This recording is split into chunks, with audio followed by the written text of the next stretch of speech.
So where does the case go next? Well, with Judge Angie, one often gets the impression that with her, it's a case of she often asks her friends, you know, well, what's the point of being a judge if I can't help my friends out? And I'm sure that in little old Sheboygan, she is used to having the last say.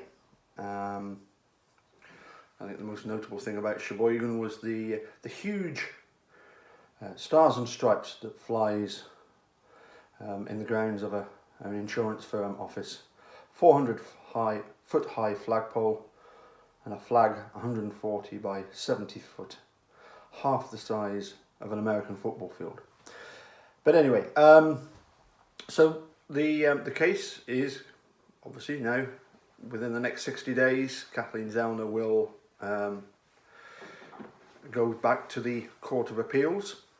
I should explain, in Wisconsin, the Court of Appeals, there are 4 districts, Sheboygan, Manitowoc and a few others. They come under District 2. Up until recently there were 4 judges in District 2. Both Lisa Neubauer and Paul Riley have already had dealings with Stephen Avery when he was going through the very first time, but of course now he's got Kathleen Zellner behind him, so we are seeing a much different attitude. As I say, with Angela, you get the sense that she's used to having the last say, and I'm sure that in some cases, once she's made her decision, that stops it there and then. But of course with Kathleen Zellner, it doesn't. She has the resources to keep going, and more importantly, I suppose, the will and the knowledge that Stephen Avery is innocent. And I would say to all the guilters out there that, since 2016, Christmas 2015, beginning of 2016, Making a Murderer scratched the surface, showed us a little bit of the corruption, and in the 3.5 years since, we've uncovered so much more. We're not going anywhere. The fact that Judge Flowers has denied this latest motion by Zellner, if you read the comments, it's pretty pathetic reasons. And to think that she took 2 weeks to write each page. She wrote 12 pages in 164 days. That's about two weeks per page. She actually spent more time discussing why she shouldn't have been recused. In other words, she shouldn't have been replaced, as with Kathleen Zellner's request, than she did on her actual reasons for denying the latest motion. Anyway, so the case goes back up to the Court of Appeals within the next 60 days. And of course, if something new was to develop in those 60 days, she might present it to the Court of Appeals and they might send it back again. Who knows? But assuming this is the last time, then the presiding judge in District 2, there are 3 judges. There were 4. Lisa Neubauer, Paul Riley, Brian Hagedorn, and a name we know very well, Mark Gundrum. Let's deal with Mark Gundrum first. Apparently he is pretty reasonable. He realises that clip of him in Making a Murderer saying that whilst you want to give Steve the benefit of the doubt, it's impossible to do so.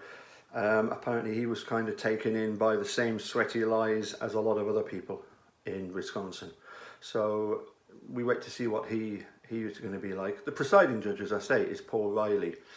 Brian Hagedorn won the election to go up to the Supreme Court. Some people think that he's, to use a term, a Republican troglodyte, but I have it on good authority that he's also one of these judges that realises the embarrassment that this case is causing and the fact that they need to be seen to be getting it right this time. As I say, Paul Riley is the presiding judge. This is the reason why he's the one that's looked at the case so far and has remanded it back to Judge Sukovich twice. this obviously most recent time was over the bones. I can't remember what the first time was. It was, I think, back in December. I can't remember. There's so many. There's so many things wrong with this case. It's a job trying to keep up with it. As Fen pointed out, and Stacey, 80 more things that have been discovered since Making a Murderer came out. The list just goes on and on and on. And as I say, I wouldn't be surprised if we don't hear some more shenanigans coming to light. Apparently a recording of police talking about a bucket of bones 2 miles away from the Avery salvage yard. So anyway, my pupil's going to be here any minute now, so I better crack on, and well, here's hoping that that we get to hear a response from Zellner soon, who will, I'm sure, be working on her her next motion to go up to the Court of Appeals, District 2, presiding judge Paul Riley. Because Brian Hagedorn won the election against Neubauer, they've only got 3 judges there, but I think at the moment it would simply be Riley that looks at the case, but eventually there might have to be a panel of judges that have a hearing. So we look forward to see what the makeup of that panel might be, if there is one in the future. Of course, any wins that Zellner might have now at this Court of Appeals level will probably be appealed by the state, and therefore, who knows, this case could go all the way up to the Supreme Court. I would imagine that, in the words of Stephen Drizzen, this case is such a heater that it's probably also headed to the very top echelons of the legal system. I refuse to call it a justice system, the legal system.